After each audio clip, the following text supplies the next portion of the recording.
PeachyTO reading George Orwell's 1984.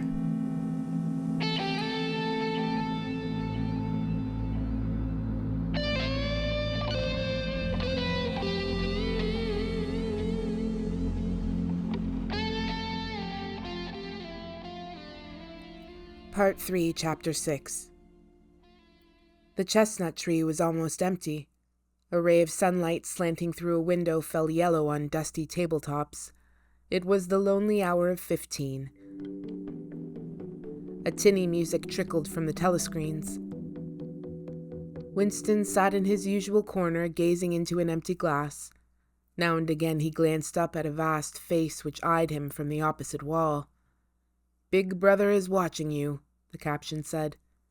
Unbidden, a waiter came and filled his glass up with Victory gin, shaking into it a few drops from another bottle with a quill through the cork. It was saccharine flavored with cloves, the specialty of the cafe. Winston was listening to the telescreen. At present only music was coming out of it, but there was a possibility that at any moment there might be a special bulletin from the Ministry of Peace. The news from the African front was disquieting in the extreme. On and off he had been worrying about it all day. A Eurasian army, Oceania was at war with Eurasia, Oceania had always been at war with Eurasia, was moving southward at terrifying speed. The midday bulletin had not mentioned any definite area, but it was probable that already the mouth of the Congo was a battlefield. Brazzaville and Leopoldville were in danger. One did not have to look at the map to see what it meant. It was not merely a question of losing Central Africa.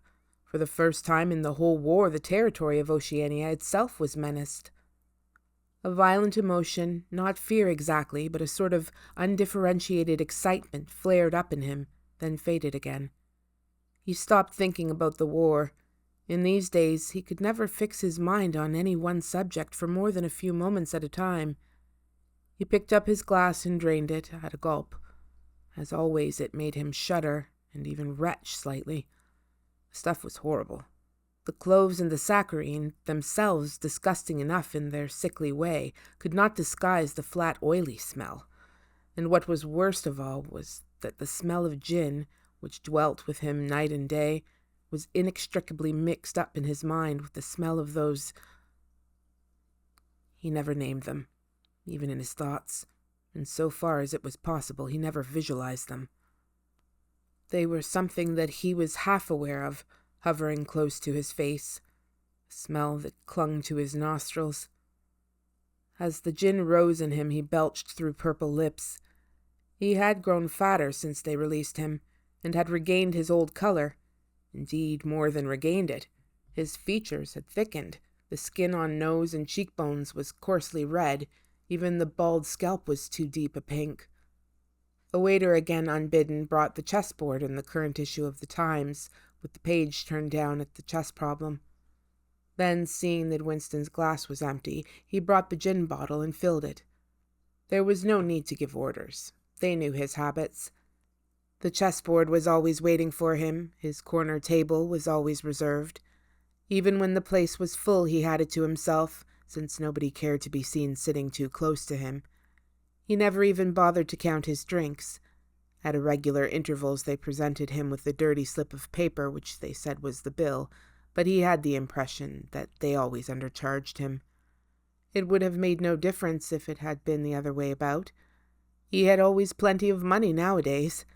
He even had a job, a sinecure, a more highly paid than his old job had been. The music from the telescreen stopped and a voice took over. Winston raised his head to listen. No bulletin from the front, however. It was merely a brief announcement from the Ministry of Plenty. In the preceding quarter, it appeared, the 10th three-year plan's quota for bootlaces had been overfilled by 98%. He examined the chess problem and set out the pieces. It was a tricky ending involving a couple of knights. White to play and mate in 2 moves. Winston looked up at the portrait of Big Brother. White always mates, he thought with a sort of cloudy mysticism. Always without exception. It is so arranged. In no chess problem since the beginning of the world was black ever won. Did it not symbolize the eternal, unvarying triumph of good over evil? The huge face gazed back at him, full of calm power. White always mates. The voice from the telescreen paused and added in a different and much graver tone. You are warned to stand by for an important announcement at 15:30. 15:30. This is news of the highest importance. Take care not to miss it. 15:30. The tinkling music struck up again. Winston's heart stirred. That was the bulletin from the front. Instinct told him that it was bad news that was coming. All day, with little spurts of excitement, the thought of a smashing defeat in Africa had been in and out of his mind. He seemed actually to see the Eurasian army swarming across the never-broken frontier and pouring down into the tip of Africa, like a column of ants. Why had it not been possible to outflank them in some way? The outline of the West African coast stood out vividly in his mind. He picked up the white knight and moved it across the board. There was the proper spot. Even while he saw the black horde racing southward, he saw another force, mysteriously assembled, suddenly planted in their rear, cutting their communications by land and sea. He felt that by willing it, he was bringing that other force into existence. But it was necessary to act quickly. If they could get control of the whole of Africa, if they had airfields and submarine bases at the Cape, it would cut Oceania in two. It might mean anything. Defeat, breakdown, the redivision of the world, the destruction of the party. He drew a deep breath. An extraordinary medley of feelings, but it was not a medley exactly. Rather, it was successive layers of feeling, in which one could not say which layer was undermost, struggled inside him. The spasm passed. He put the white knight back in its place, but for the moment he could not settle down to serious study of the chess problem. His thoughts wandered again. Almost unconsciously, he traced with his finger in the dust on the table.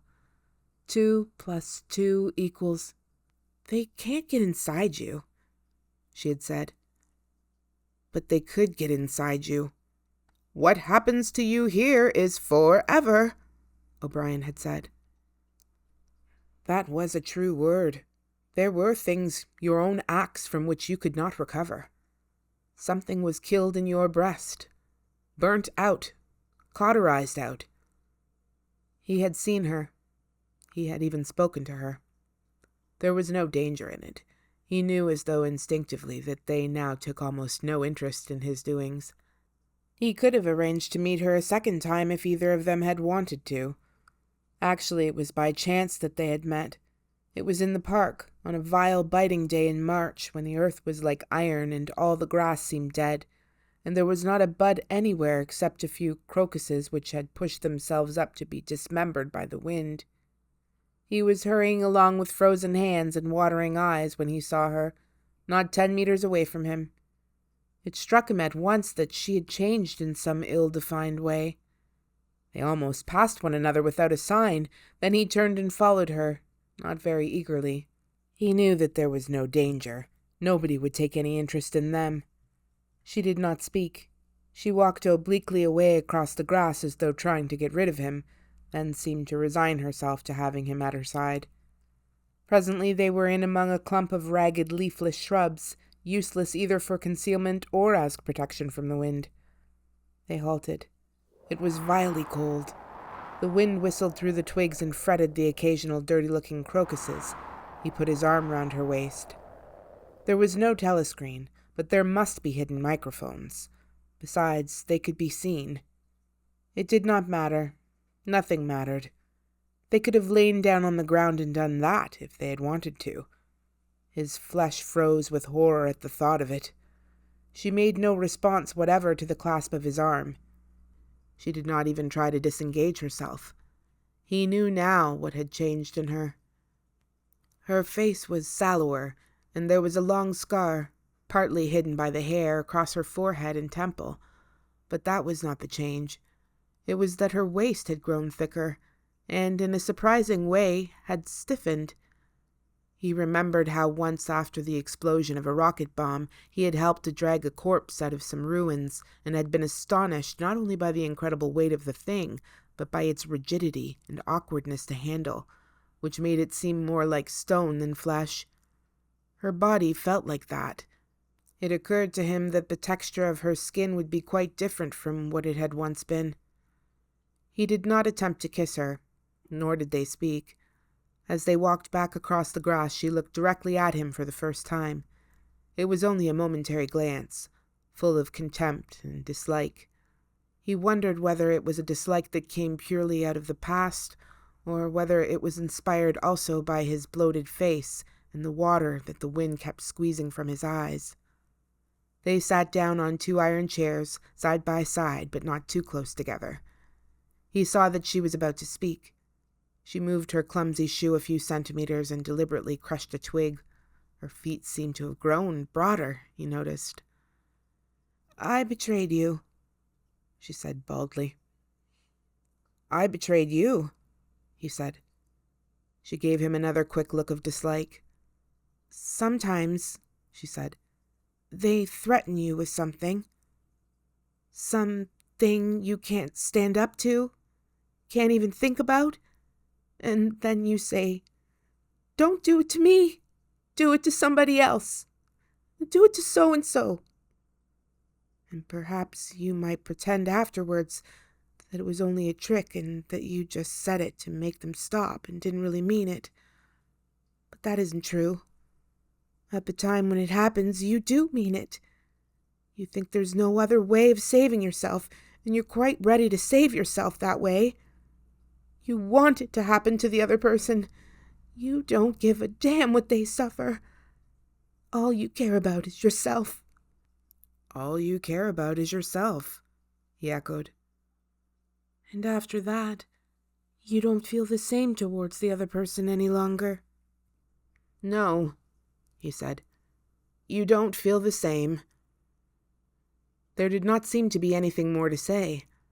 The wind plastered their thin overalls against their bodies.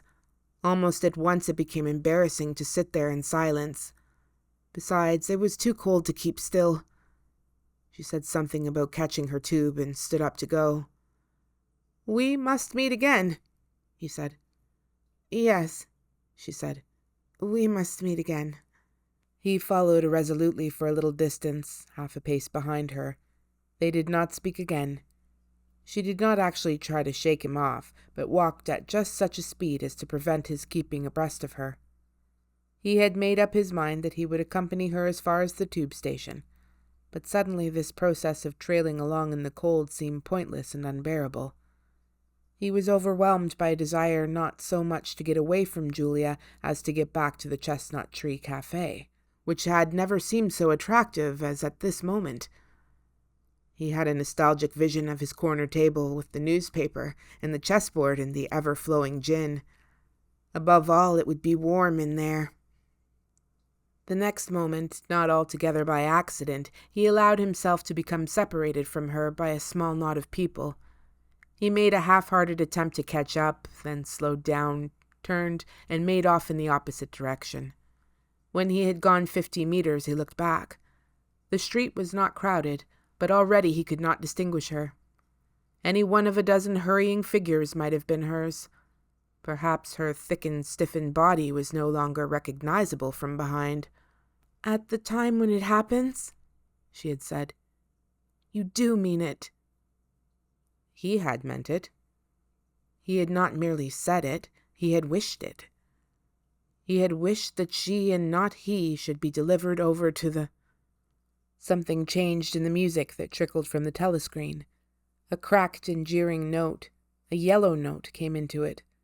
And then, perhaps it was not happening, perhaps it was only a memory taking on the semblance of sound, a voice was singing, "Under the spreading chestnut tree, I sold you and you sold me." The tears welled up in his eyes. A passing waiter noticed that his glass was empty and came back with the gin bottle. He took up his glass and sniffed at it. The stuff grew not less but more horrible with every mouthful he drank. but it had become the element he swam in. It was his life, his death, and his resurrection. It was gin that sank him into stupor every night, and gin that revived him every morning. When he woke, seldom before 1100, with gummed-up eyelids and fiery mouth and a back that seemed to be broken, it would have been impossible even to rise from the horizontal if it had not been for the bottle and teacup placed beside the bed overnight. Through the midday hours he sat with glazed face, the bottle handy, listening to the telescreen. From 15 to closing time he was a fixture in the chestnut tree. No one cared what he did any longer. No whistle woke him, no telescreen admonished him. Occasionally, perhaps twice a week, he went to a dusty, forgotten-looking office in the Ministry of Truth and did a little work, or what was called work. He had been appointed to a subcommittee of a subcommittee which had sprouted from one of the innumerable committees dealing with minor difficulties that arose in the compilation of the 11th edition of the Newspeak Dictionary. They were engaged in producing something called an interim report, but what it was that they were reporting on he had never definitely found out. It was something to do with the question of whether commas should be placed inside brackets or outside. There were 4 others on the committee, all of them persons similar to himself. There were days when they assembled and then promptly dispersed again, frankly admitting to one another that there was not really anything to be done. But there were other days when they settled down to their work almost eagerly, making a tremendous show of entering up their minutes and drafting long memoranda, which were never finished. When the argument as to what they were supposedly arguing about grew extraordinarily involved and abstruse, with subtle hagglings over definitions, enormous digressions, quarrels, threats even to appeal to higher authority. And then suddenly the life would go out of them, and they would sit round the table looking at one another with extinct eyes, like ghosts fading at cock-crow. The telescreen was silent for a moment. Winston raised his head again. The bulletin!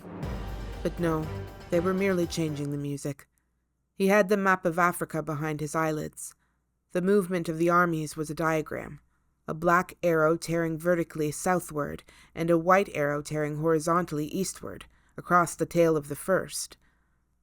As though for reassurance, he looked up at the imperturbable face in the portrait. Was it conceivable that the second arrow did not even exist? His interest flagged again. He drank another mouthful of gin, picked up the White Knight, and made a tentative move. Check. But it was evidently not the right move, because, uncalled, a memory floated into his mind. He saw a candlelit room with a vast white counterpaned bed, and himself, a boy of 9 or 10, sitting on the floor shaking a dice box and laughing excitedly. His mother was sitting opposite him and also laughing. It must have been about a month before she disappeared. It was a moment of reconciliation, when the nagging hunger in his belly was forgotten and his earlier affection for her had temporarily revived.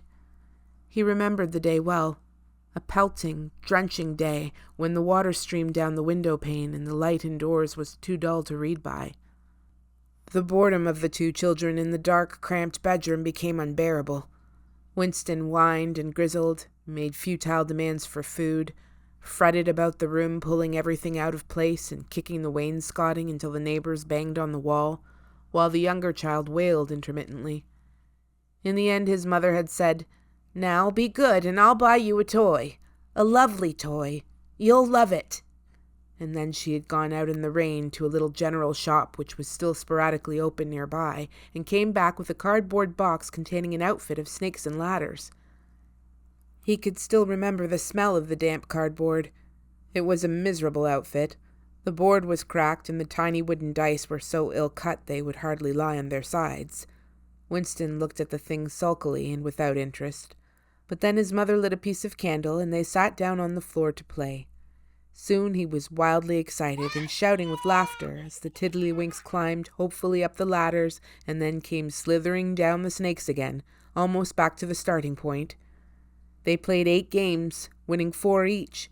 His tiny sister, too young to understand what the game was about, had sat propped up against a bolster, laughing because the others were laughing. For a whole afternoon they had all been happy together, as in his earlier childhood. He pushed the picture out of his mind. It was a false memory. He was troubled by false memories occasionally. They did not matter so long as one knew them for what they were. Some things had happened, others had not happened. He turned back to the chessboard and picked up the white knight again.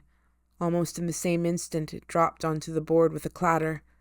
He had started as though a pin had run into him. A shrill trumpet call had pierced the air. It was the bulletin. Victory! It always meant victory when a trumpet call preceded the news. A sort of electric thrill ran through the cafe. Even the waiters had started and pricked up their ears. The trumpet call had let loose an enormous volume of noise. Already an excited voice was gabbling from the telescreen, but even as it started, it was almost drowned by a roar of cheering from outside. The news had run round the streets like magic. He could hear just enough of what was issuing from the telescreen to realize that it had all happened as he had foreseen. A vast seaborne armada secretly assembled, a sudden blow in the enemy's rear, the white arrow tearing across the tail of the black. Fragments of triumphant phrases pushed themselves through the din. Vast strategic maneuver, perfect coordination, utter rout, 500,000 prisoners, complete demoralization, control of the whole of Africa, bring the war within measurable distance of its end, victory, greatest victory in human history, victory, victory, victory. Under the table, Winston's feet made convulsive movements. He had not stirred from his seat, but in his mind he was running, swiftly running. He was with the crowds outside, cheering himself deaf. He looked up again at the portrait of Big Brother. The colossus that bestrode the world. The rock against which the hordes of Asia dashed themselves in vain. He thought how 10 minutes ago, yes, only 10 minutes, there had still been equivocation in his heart as he wondered whether the news from the front would be of victory or defeat. It was more than a Eurasian army that had perished. Much had changed in him since the first day in the Ministry of Love, but the final indispensable healing change had never happened until this moment. The voice from the telescreen was still pouring forth its tale of prisoners and booty and slaughter, but the shouting outside had died down a little. The waiters were turning back to their work. One of them approached with the gin bottle. Winston, sitting in a blissful dream, paid no attention as his glass was filled up.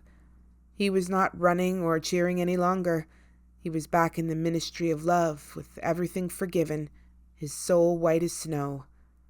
He was in the public dock, confessing everything, implicating everybody. He was walking down the white-tiled corridor with the feeling of walking in sunlight and an armed guard at his back. The long-hoped-for bullet was entering his brain. He gazed up at the enormous face. 40 years it had taken him to learn what kind of smile was hidden beneath the dark mustache. Oh, cruel, needless misunderstanding! Oh, stubborn, self-willed exile from the loving breast!